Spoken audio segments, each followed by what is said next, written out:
Coming up on the Lowcountry Explorer podcast. I've been on over 100 podcasts as a guest. And I will say, if you're listening to this and you're interested in starting a podcast, do it. It is the best thing that I've done. It's connected me to hundreds of amazing women that I never would have been connected to if not for the podcast. Welcome to the Lowcountry Explorer podcast. I'm your host, Sasha Horne. Each week, I'm taking you with me across the South Carolina Lowcountry, meeting the people who shaped it, discovering the places that define it, and uncovering the stories that give this region its soul. So, settle in, come explore with me. There's always something new waiting just beyond the tide. This is the Lowcountry Explorer podcast. Hello, everyone. It's Sasha Horne with the Lowcountry Explorer podcast. I'm here with Caroline Pennington, who is a female founder and a podcaster. We met right here at the Beaufort Digital Corridor. I guess sort of kindred spirits wanting to learn more about what the digital and entrepreneur ecosystem was like here in Beaufort. So tell us this. This is I guess you call it the signature question. Did you find the Lowcountry or did the Lowcountry find you? I found the Lowcountry. I was raised in Charlotte, North Carolina. I came to South Carolina. I'm a Gamecock, so I went to school there. Then I stayed in Columbia for way too long, and my husband and I, that's where we met, decided we wanted to go live on the coast. We looked in Charleston. That was too hectic with traffic, too expensive, and everyone said, go check out Beaufort. So this was 5 years ago. We've been here 5 years now, and we came and visited. We brought our boat, had it downtown, and just fell in love. Wow. I love that. I mean, I think like for a lot of people, all it takes is just that one visit and you're just like hooked. So a little bit with me, I grew up here, but I did not appreciate it at the time. I was, graduating from high school and was like, yeah, I want to go to the big city. And for me, that was Charleston. I went to undergrad there. And from there, I went off to DC, Atlanta, Los Angeles. And I found my way back in 2024. I was in town for a high school reunion during the pandemic and was just captivated at how much there is to do here. And maybe it's just because I'm older now, so the types of things that interested me when I was 17, didn't have that. But I really love to hear stories of people who kind of chose to adopt this as their home. Yeah, I mean, I think it's a sleepy version of Charleston, but that's totally okay with me. Like, I don't want all that traffic. I would like a less expensive place to live. I love the food here, the people, the water. I mean, you just can't get anything better than that. So today we are, taping here at the Beaufort Digital Corridor. They just launched their brand new podcast studio. I know you are one of the people like me who saw this room, how it used to look. So the Beaufort Digital Corridor is a former Bank of America, and we are sitting in the former safe deposit vault. So what are your thoughts? I saw your face when you first walked in, and this is my first time seeing it too this morning.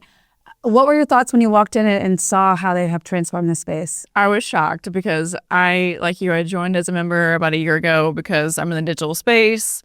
And I did see it when it was an actual bank vault. And I was like, how the heck are they going to turn this thing into a functional podcast studio space? But they did it.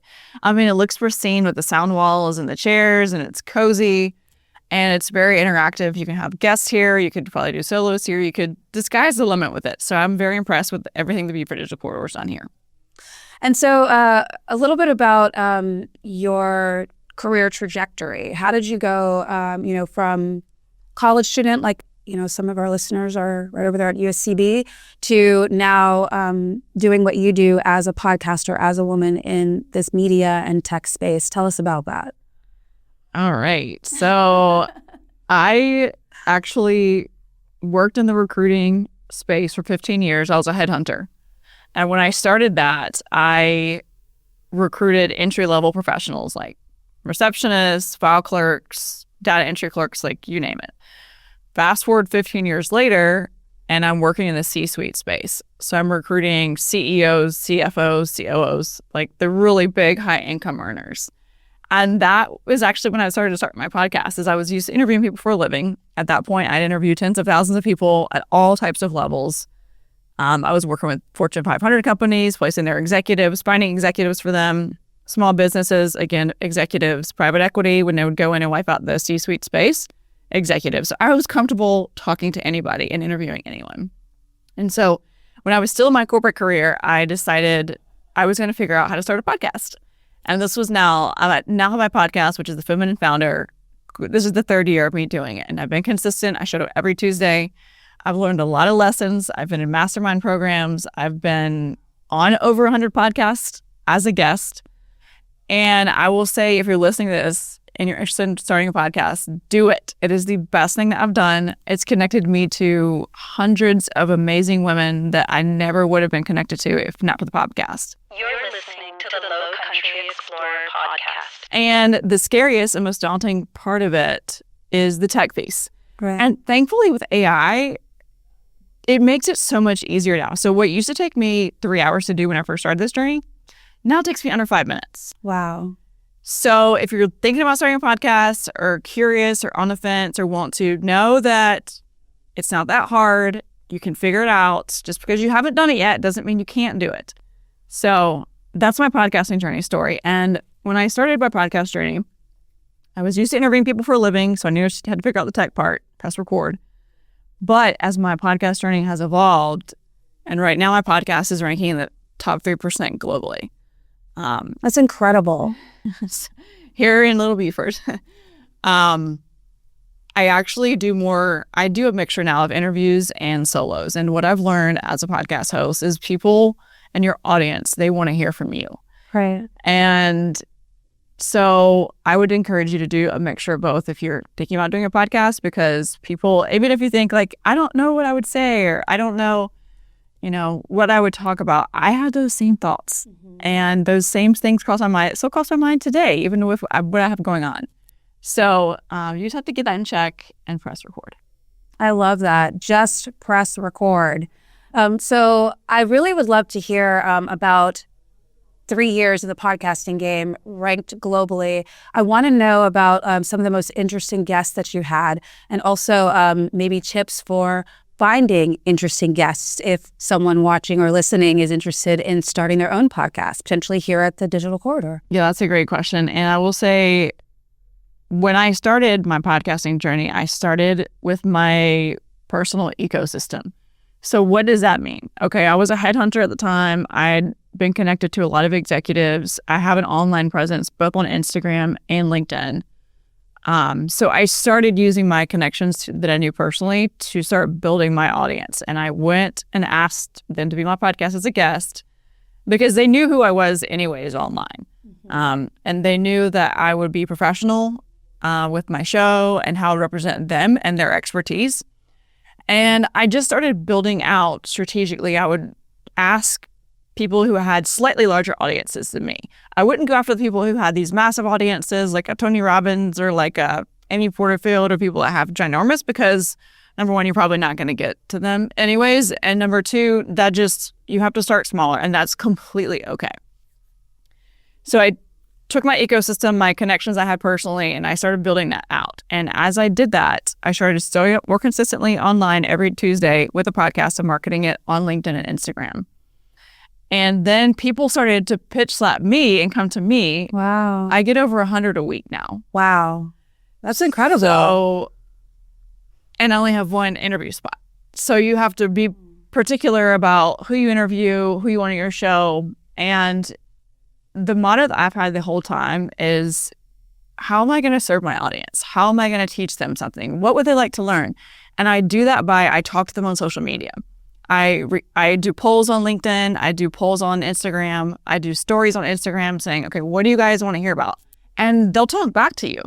So if you're like, I don't know what to talk about, or my audience or whatever, start asking. And if you're like, maybe I don't have an audience, that's okay. Start asking anyways. And you might hear crickets in the beginning. And I had crickets in the beginning.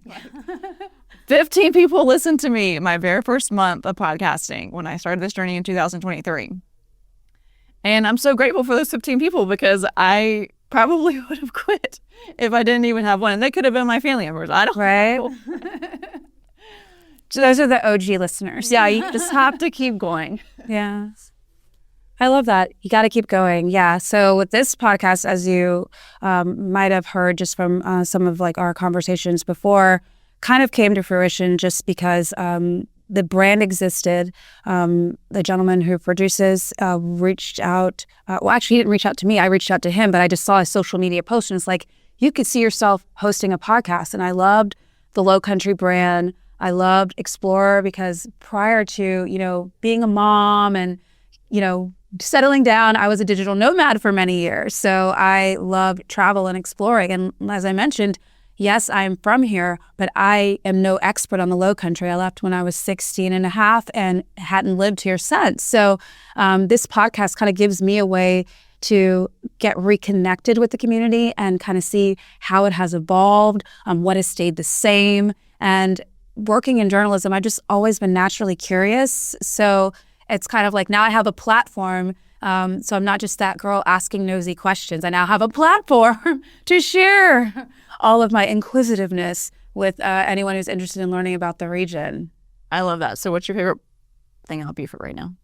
My favorite thing about Beaufort right now is the festival scene. That did not exist when I was a kid. I mean, you've lived here long enough to know there's the Gullah Festival, there's a water festival. There might be an Oyster Fest in there, but that's about it. But I feel like every month there's something exciting, from music festivals, all sorts of things. I just really love how the city and the neighboring towns like Port Royal really seem to be committed to closing down the streets and just having people out in the streets, giving it that block party vibe. And I do not recall that as a kid growing up here. And I really love how family friendly all of those events are because I have a 2-year-old. So it's nice to just take the stroller out and walk around and see all the other moms and meet people. I knew people from high school and stuff, but a lot of those people have also moved away. So I really kind of had to find my tribe, if you will. And I think that the digital corridor and just all of the outdoor activities, and we're in March now, so this is starting to be the time where things start to pick up. Do you have a favorite local festival or? I like the oyster festivals. Yes. I like any of them downtown. I've been to the Gullah Festival. I've been to the Water Festival, and I'm with you. They're so fun and family friendly and wholesome, and just like you get to meet people, see people that you know, all the above, and it's just fun. Yeah, and I love that it gives it makes this area a destination for people who are traveling out of town. They might plan their travel around a particular festival, right? But for the people who live here, when I would come back on summer breaks, for instance, we would always go to Charleston or Savannah to go out. And now it's like you kind of don't always have to do that. You can find things right here in your own backyard in Beaufort and the island, or you can head out to Bluffton, Hilton Head, and find like a lot of fun stuff, and you're not having to necessarily travel that far. Yeah, I love that too. I'm with you on that too. Yeah. Well, I really love this conversation with you. So tell people where they can find you, where they can subscribe to your podcast. And if someone is listening or watching and they think that they might be a good guest for your podcast, tell us the types of stories that you like to share. Sure. So I have an application on my website. My website is femininefounder.com. And so if you're interested in being a guest, you can apply there. My audience, I cater to female entrepreneurs. So I interview women who start, grown, and scaled companies that are both service-based and product-based companies. I'm very into health and wellness, so I like to talk about those topics as well. I like woo-woo topics. I am very open-minded about a lot of different topics. And so if you have an expertise in any of those or a specific niche that you think could be a good conversation to serve the audience, definitely send an application in or send me a DM on LinkedIn or Instagram. And the best place to find me is on social media, or you can go to my website, femininefounder.com. Awesome. Thank you so much for joining us. Thank you so much for having me. Yeah, absolutely. That wraps up another episode of Lowcountry Explorer as we explore the voices, the stories, and the hidden corners of the South Carolina Lowcountry. I'm your host, Sasha Horne. Thanks for joining the journey and celebrating the people and places that make this region so unforgettable. Now, I want you to be sure to follow and subscribe on Spotify, iHeartRadio, Apple Podcasts, and of course, you can connect with us over at lowcountryexplorer.com. Until next time.